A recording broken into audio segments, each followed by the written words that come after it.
They were trained. They were ready. And now it was time for these U.S. and Japanese medical personnel to put that training into action during an exercise that would test their skills in a series of fast-paced, high-pressure scenarios. The primary purpose is always going to be we're teaching life-saving medicine. We're trying to get these guys the experience and the training to save lives. 16 U.S. Army soldiers and members of the Japan Ground and Air Self-Defense Forces first completed both a week-long training session on Tactical Combat Casualty Care, or TC3, and the Combat Medic Corpsman course at Yokota Air Base near Tokyo. It was all good. Good training. The follow-up exercise, held at Sagami General Depot, incorporated training aids, equipment, and even military aircraft to present the trainees with a realistic environment to maximize the effectiveness of the event. It's designed to push combat medics and their combat medic equivalent, not just in our sister services, but also in the JSDF, to the height of their scope. So it's a lot more invasive, more minor surgical techniques, more life-saving, life-prolonging care. The participants divided into 4-person teams and performed various tasks across 3 distinct phases: care under fire, tactical field care, and tactical casualty evacuation care. First Lieutenant Yuka Aoki, a participant with the JASDF, spoke about how effective the training scenarios were at keeping them constantly alert. もうすごくプレッシャーでした。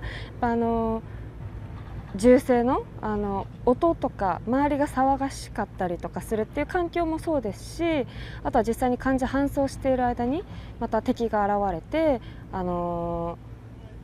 ケア&ファイヤーってその敵がいる状況が突然生起したので、そういうところもなかなか日本の自衛隊の訓練では構想は構想の訓練みたいな感じでやってたので、そこがやっぱり米軍の訓練は厳しいなと感じました。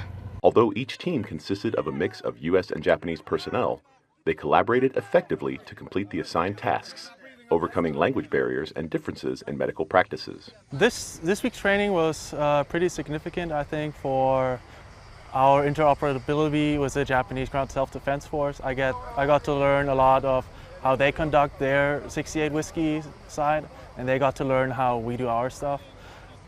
So I think it's pretty significant that we do that training, and it was a good refresher.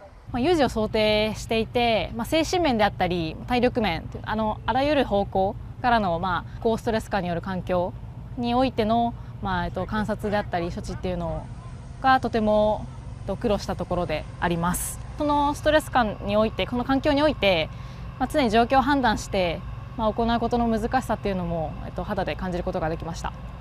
This marked the first bilateral medical training event in recent years between U.S. and Japanese forces.